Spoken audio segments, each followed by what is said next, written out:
So we are back in action once again here at the Kartodromo Internacional Lucas Guerrero in Valencia, ready for our last race of the event. It has taken a little bit of time to get up to this point, but we have just one race left, and it will be the historical first ever T4 Bambino final. Last year it was an exhibition. This year it will be a full final, although the points from it will not count towards the Tillotson T4 Nations Cup itself. I'm Jake Sanson, beside me Simon Byford, and we are getting ourselves ready for the last race of the week. But we are joined by one of our race winners from earlier on in the T4 Minis for the United Kingdom. It's Logan Rolfe. Logan, thanks for popping in. Thank you. It's been a pleasure for me to commentate for the T4 Bambinos. Yes, you're I've going to never come. actually commentated, but Well, there you go. You're this going to is going to be the first time that I've actually commentated in my life. That would I'm be already exciting. 10. Yeah, that would be exciting for you as a 10-year-old. I think the only person who's done that at the same time alongside me is Kai Bacchini, and now he's in Sky F1. So that'll do you. One day, maybe. Yeah, I probably might do some more if I come back in next year. I'll probably win again, but I don't know if I'll come back in next year. The confidence is brilliant. What was it like during that race when you had so many people to go up against? It was actually quite hard. It wasn't like a normal like Wilson Mill club round. It's like actually quite hard because like I was trying to get to the pack. In my helmet I was saying to myself, I'll never get to this pack. I'll never. But I got up to Lewis Kakuldi, we just pushed away, and then when my dad gave me the hand signal I just went, and it was quite a brave and bold move, but I made it stick and I came to winning the T4 Nations Cup. Was it quite difficult to work your way from that third row of the grid on the outside row, or were there opportunities that you were able to take quite well? There wasn't that many opportunities I could take on the start. At the start, obviously, it's, as you saw earlier, with all the crashes in juniors and seniors 168, it's like more than that, but like it's a bit calmer. So yeah, it's still quite hard and risky to take the move that I did on Lewis Kakuldi and try and go round the outside of them all at the start, but I made it stick and I won. So being only 10, you're obviously not going to get your chance at junior for another 2 years, but there is a chance for you to come back and take another title. Is that already the plan, or are you just thinking about the next race weekend? Definitely not. The seat's fully back, kept on burning my suit on the exhaust, and the pedals I think are as far as it can go.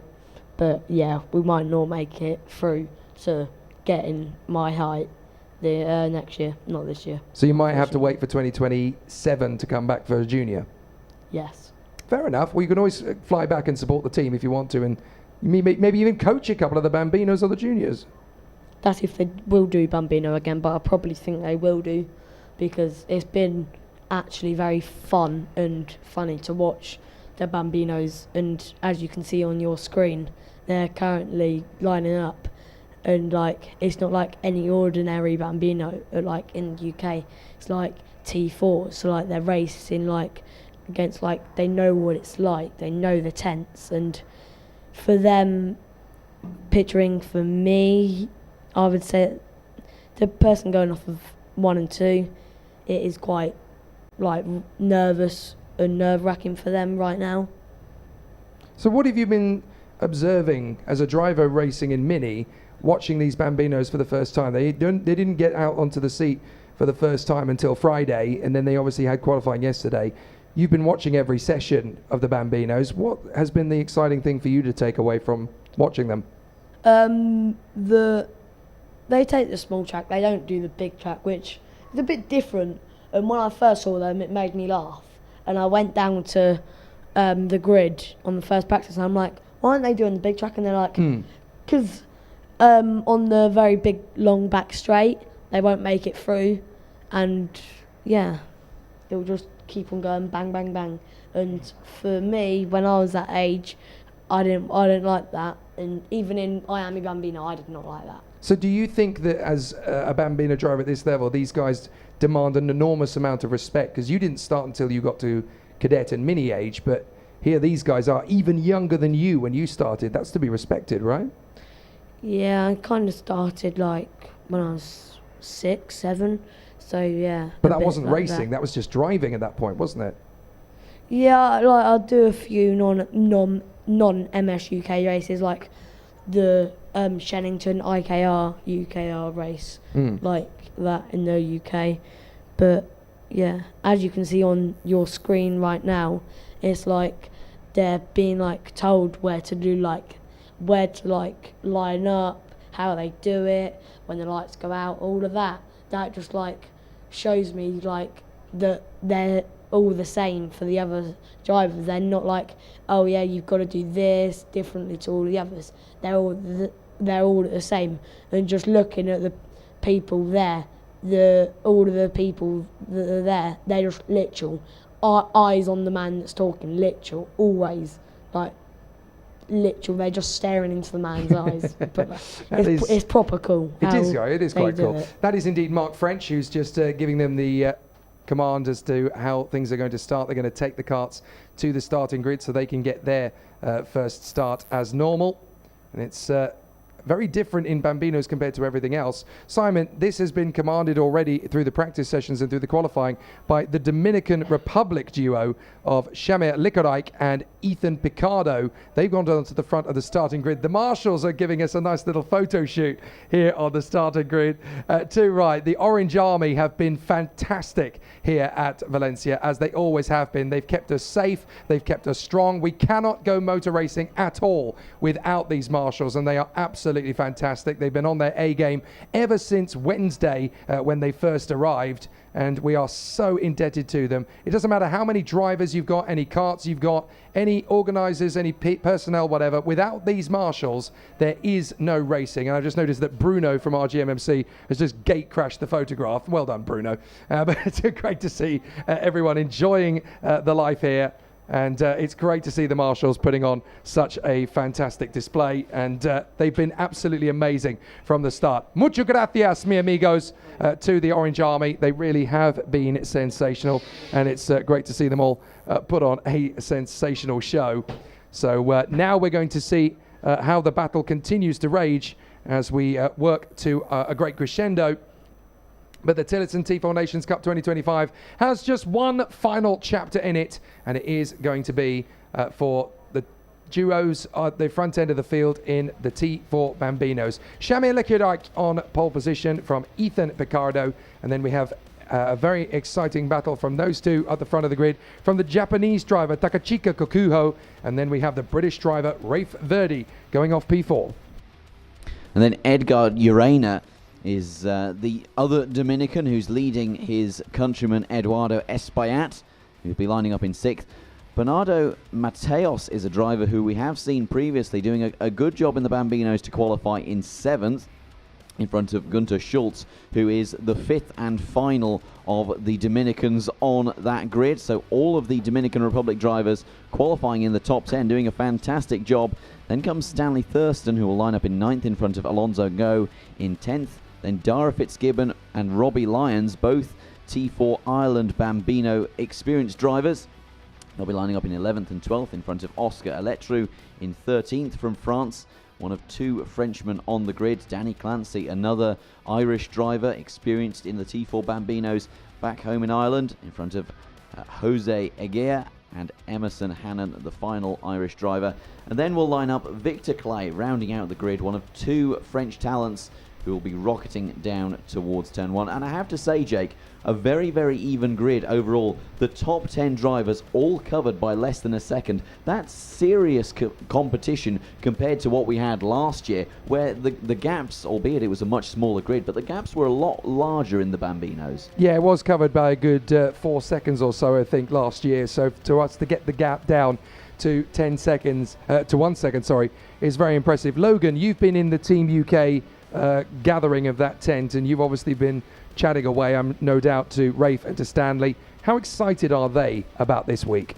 Rafe is proper excited going into this. So is Stanley. Yesterday it wasn't Stanley's day, but we still hope Stanley and Rafe the best. I say in this final they will try and do their hardest, like any driver would be. On your screen, there's Stanley just running down, looking like he's late. And then yeah, there he is, just again. I think they're actually going to have a chat with the race director. If not, then it's going to be a photo on the start-finish line for our first ever T4 Bambino final. Certainly everybody getting out of their carts and into their positions. So I think the race director just wants to have a quick chat with them just to let them know how things are going to work. But there's a lot of pressure when you come and race in a different country for the first time, when you've got all of that weight of expectation. The first time you raced overseas, Logan, it's very different, I guess, from when you race in your home country. Everything is very understandable, easy to understand. It must be very disorientating, I guess, when you race in a completely different country to home. Yes, definitely. Like, I remember, like, I think, 2 years ago, we was out in Italy trying to, like, just test the Mini 60 because we got offered a free drive called the Team Oaks. Mm-hmm. And what happened is we pulled out a South Garda, and what happened is we was driving on the wrong side of the road. And this car started flashing. So, yeah, and then we soon noticed that we wasn't in England, we was in a different country. So we had to move back over. But it was quite funny, and yeah, like on the way here, we just like doing rolling up starts in the car, our manual car, best thing ever. Wheel spinning, making tyre smoke. It's just proper, and I'm just currently living my best life at the minute because I don't know when I'm going to race again because 3 weeks ago my trailer got stolen from Wilton. Yeah, that must have been so tough. I mean, how you guys have been able to cope with that. I mean, just getting here, never mind winning the race, but just getting here must have been so difficult for you all. Yes, there was very, very big sponsors that managed to get us out here, like Portman, my dad, and all the other, like the T4 crew, all the people that's helped us has got us out here. And you never know how far we could come. Like, we've started to have a GoFundMe page. So, like, someone's done £10. That'll be their hard-earned money. Yeah. But like, not even £1. That would get us somewhere at least. Of course. So at the minute, anything helps us really. So yeah. That's amazing. Anybody who is watching along who likes the idea of supporting a champion racing driver, well, Logan Rolfe is obviously on GoFundMe. He has a page if you want to follow his page and support him. He has taken the victory in T4 Mini today, so already a proven winner. But watching the Bambinos get up to starters' orders, we've got another potential chance of another great victory. There is Alonso Eno, the Philippines youngster, running from 10th position on the starting grid. Sibling Trooper, I think, was originally touted to be competing in this in one of the other categories, but elected not to do so in the end for whatever reason. But this will be fascinating. We've got the Dominican Republic with a great chance to take a victory here. Great Britain with a great chance, of course, from Rafe Verdi, Simon. But also Japan has only sent one driver in this whole competition, and that is Takachika Kokuho, who lines up third on the grid. The one representative from Japan could actually win the race for them in T4 Bambino. Indeed, and Takachika Kokuo doing a fantastic job. Japan's first ever appearance at the Nations Cup. Now, there has been a T4 Japan series, although it has been small, for a number of years. So it is great to see Japanese talent making the way all the way across the entire continent of, well, Asia plus Europe and indeed the Middle East to be here today for what is ultimately the 8-lap showdown of the Bambinos that will decide who is the greatest on this grid of 17. And how about this for a historic occasion as the 3-minute board goes up at the front of the field, and it's held up by the president of Tillotson Limited, Charles de Mergian, who gives the 3-minute board to signal to the drivers that they are ready to start. A historic moment in the Tillotson T4 journey. We've had Bambinos at the Nations Cup before, but last year it was an exhibition session. It wasn't an official race. This is the very first Tillotson T4 Bambino race to be taken place as part of the Nations Cup. Maybe in the future, this championship could end up being part of the Nations Cup at some point. And like, as you can see, I wonder if they'll do a lap or not. Like, because like back in the UK, Like, Oh yes, there's a regulation in the UK that some classes in Bambino, some whether it's MSU UK or not, some do a formation lap, some don't. yeah, like the bigger classes, they'll do a formation lap, like the micros, minis, juniors, seniors, DD2. But it's actually quite different, and because like even though that it would go little, and then you would think, but no, it doesn't. KZ also do a standing start. I don't think I've actually seen them do a rolling start actually, but like wonder if these will do a standing or rolling, because when I had the confidence to ask Josh Mercer, who's mechanicking for Rafe Verdi. I said, Josh, can I start it up? And he was like, yeah. And I went on the brake and throttle. For me, I don't think it's big enough. Like more like power to come off the line. So I wonder if they'll do a rolling up start or not. Well, we'll certainly have to find out. It's going to be an interesting one as we get ourselves under starters' orders. 8 laps of the Bambino final to go, and the drivers are indeed going around. That's green flags. So we are under race conditions straight away then for Shami Likarajk, Ethan Picardo, Takachika Kokuho, Rafe Verdi, Edgar Urena, Eduardo Espaille, Bernardo Mateos, and then it is Gunther Schultz, Stanley Thurston, Alonso Ngo, Dari Fitzgibbon, Robbie Lyons, Oscar Alutro, and then Danny Clancy, Jose Ajaya, Emerson Hannon, and then it is Victor Clay. But this is the race. We're under starters' orders because, of course, we are in green flag conditions off the start. The drivers working their way forward, and we are into race trim. They go from a standing start position, of course. There is Shami Likarajk, who leads the way for the Dominican Republic. But watch for the number 17. That is Takachika Kokuho, the Japanese driver, wanting to pull forward as they work their way through at the end of the first lap. It is Likarajk from Picardo and Kokuho. Rafe Verdi in 4th position, trying to close up. And it's great to see a race start where everything is entirely clean. Maybe all of our other classes can learn a thing or two from these Bambinos, as we see a fantastic maneuver there by Takachika Kokuho getting up the inside of Ethan Pichardo, the Dominican driver. So straight away on the charge, the driver from Japan looking for an opportunity round the outside of Shamir Likarajk. Up to the final chicane, nothing can be made of it, but still plenty of time left to go with these Bambinos. Shami Likarajk leads from the Japanese star Taka Kokuho. So Taka looking for his move to come through on the inside line as the first ever race in T4 Bambino in the Nations Cup is already very tight indeed up at the front as Taka Kokuho looks for his move on the inside of Shami Likarajk. Likarajk tries to squeeze the Japanese driver. He's done so very valiantly there to hold position, but Kokuho does have the fastest lap of the race as the rest of the field works its way through. It is Likarajk, Kokuho, Picardo, Verdi, Urena, Mateos, Thurston, Espaille, Schultz, and Ngo. And so they work their way through the hairpin as they come onto the far side of the course.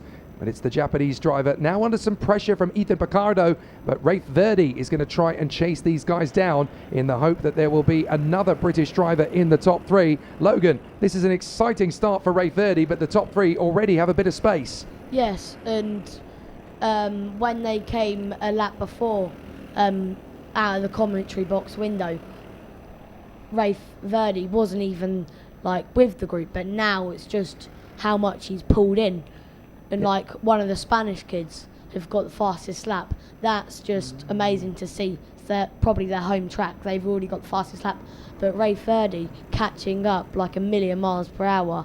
But like Stanley, he's catching up as well to the pack. Hope both of them to do well as well. Indeed he is. So Verdi is catching up to the leading trio. Likarajk, Kokuho and Picardi. Urena's gone with him. So it looks as though the Dominican Edgar Urena might have a chance to steal into the top 3 as well. Bernardo Mateos, as Rolf mentioned there beside us. The final lap, and we've got a spinner by the look of it. It's the 19 that's gone around there by the look of it. That is Gunther Schultz. So Gunther Schultz, the Dominican, has had a spin at the hairpin, and it looks as though there's damage to his kart. So Gunther Schultz in some dire straits, and it looks as though he's got a puncture there, or at least the tyre has fallen off the rim. That looked to be an incident there with Alonso Ngo actually going up over the back of the kart and consequently spinning round the young Dominican. So it will be yellow flag conditions into turn 1. That kart very efficiently moved off the circuit, but that is unfortunately the race over for one of our competitors, and that's really not what we wanted to see in the Bambinos on this first competitive race. 3 laps to go then, and it's Liquidite from Kikuo, the Japanese driver, no longer under as much pressure as he was before. He's actually taken the lead, my apologies. Kikuo's found the space there on Liquidite, so it's the Japanese driver that leads the way here, with Picardo now closing up on his countryman. So it's the Japanese ace, Taka Kikuo, that has led this race on the end of the 6th lap. But here comes the cavalry from the Dominican Republic. We could get a chance on the inside here from Shami Lekadike. He'll try and get the dive on the inside, but it's well covered by the Japanese. A little bit of a nudge, and into Verdi a spin spins. goes Verdi. Verdi spins. That's horrendous performance there on the exit of turn 1. That's going to be so disappointing for the T4 Bambino Ambassador 2025. Rafe Verdi, just ever so unfortunate, seemingly getting on the power too early, and that was the contact! end of that. Contact for the lead! No. Liquidite and Kikuo have come together. Everybody's had to take avoiding action. So Kikuo and Liquidite are both out of the contest for the victory. That is so unfortunate. And it's Ethan Picardo that has taken the lead of the race going into the final lap. La Ultima Vuelta, the last lap of this final. And so Picardo gets into the lead. In second now is Urena. In third it is Spain for Bernardo Mateos. And up to fourth comes the British driver Stanley Thurston ahead of Rafe Verdi. So it is 2 Brits in the top 5, but it's all about Ethan Picardo just finishing off this duel. There's a great squabble going on between Urena and Mateos for second position, but I think they're going to finish it fairly amicably, as into the hairpin for the last time will come Ethan Picardo, and the first ever T4 Bambino final of the Nations Cup in 2025 will be taken by a Dominican. In the Caribbean they will rejoice. Ethan Picardo wins in fantastic style. A great result for Ethan Picardo. Edgar Urena makes it a Dominican 1-2, and Bernardo Mateos of Spain is third on home soil in front of the Englishmen Stanley Thurston and Rafe Verdi. Unfortunate for Takachika Kikuo, who recovers to 6th, and also to Shamila Karak, who comes home 7th in front of Alonso and Go, Eduardo Espaye, and the Irishman Robbie Lyons from Fitzgibbon, Alatrue, Clancy, Hannon, and then Jose Ajaya and Victor Clay. But what a race battle, and Ethan Picardo is the first man to win in the T4 Bambinos. A cracking race. Simon, what a great way to wrap it up. The Bambino finals, definitely a good promise of things to come in T4 Bambino. A great start. Unfortunate for Taka Kikuo and Shami Liquidite, that collision putting paid to their chances, and unfortunate for Rafe Verdi, but there is such great potential in this T4 Bambino class in times to come. Indeed, and very unfortunate there for Gunter Schultz as well, who unfortunately had a driver going over the back of the kart, and ultimately meaning that he got that puncture and wasn't able to continue the race any further. So a difficult day for some drivers in their 8-lap final. Obviously, the practice put in yesterday and the the practice that was put in on Friday, and then the qualifying performance yesterday, resulting in absolutely sensational battles, a very even grid, and that's really encouraging to see that the close racing that we've got used to with other T4 categories has now been extended to the Bambinos, to the 5 to 7 year olds, and we really look forward to seeing them returning at next year's Nations Cup and hopefully playing a part in earning the points for the Nations Cup trophy.